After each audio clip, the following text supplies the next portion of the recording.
Okey, jom kita kupas satu buku yang betul-betul boleh ubah cara kita pandang kejayaan. Tajuknya Great oleh Angela Duckworth. Kita semua macam dah biasa dengar kan, orang berjaya tu sebab dia bijak, sebab dia ada bakat luar biasa. Tapi, betul ke macam tu?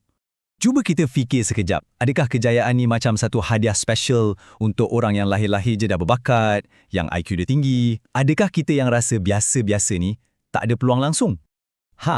Jawapannya, lepas kajian bertahun-tahun, rupanya tidak sama sekali.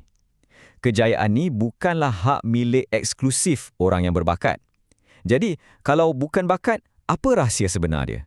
Okey, jom kita pecahkan dulu mitos yang paling besar ni.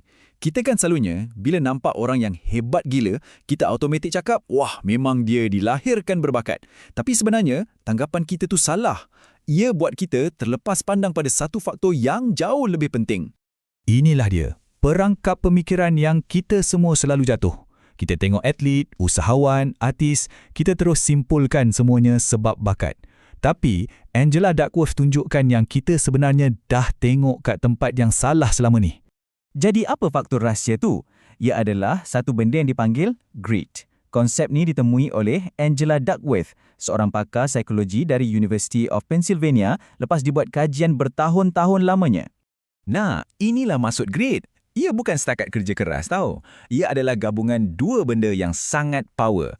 Pertama, passion, minat yang sangat-sangat mendalam terhadap sesuatu. Dan kedua, perseverance, ketabahan untuk teruskan usaha tu untuk jangka masa yang panjang walaupun jatuh bangun berkali-kali.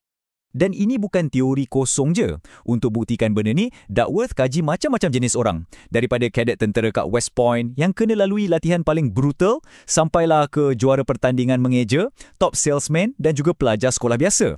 Hasilnya, sentiasa sama. Tak kira apa bidang pun, orang yang ada grade paling tinggi, merekalah yang akhirnya berjaya. Jadi kat sinilah bezanya. Bakat tu mungkin macam enjin roket yang bagi you permulaan yang laju gila. Tapi grade, ia adalah stamina seorang pelari maraton. Bakat mungkin bawa you lari 100 meter. Tapi grade yang akan pastikan you habiskan larian 42 km tu sampai ke garisan penamat. Berita paling baik, grit ni bukan macam warna mata, yang you lahir-lahir je dah tetap. Tak, ia adalah sesuatu yang kita semua boleh bina dan pupuk. Macam mana? Jom kita tengok 4 ramuan utama dia. Pertama, minat. Kena cari benda yang you betul-betul seronok buat. Kedua, latihan. Tapi bukan sebarang latihan. Ia mesti latihan yang fokus untuk baiki kelemahan you, sikit demi sikit. Ketiga, tujuan. Bila apa yang you buat tu ada makna untuk orang lain, bukan untuk diri sendiri je, you akan dapat tenaga luar biasa. Dan akhir sekali, harapan. Kepercayaan yang you boleh jadi lebih baik esok dan keupayaan untuk anggap kegagalan tu sebagai cikgu, bukan sebagai penamat. Okey, sekarang kita dah sampai ke bahagian yang paling mind-blowing sekali. Ada satu formula mudah je yang Duckworth tunjukkan yang secara matematiknya membuktikan kenapa usaha tu jauh lebih penting daripada bakat.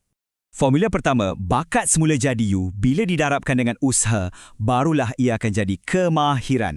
Kalau ada bakat tapi tak ada usaha, ia cuma tinggal potensi yang tak jadi apa-apa. Kemudian, kemahiran yang you dah bina tu kena darab sekali lagi dengan usaha.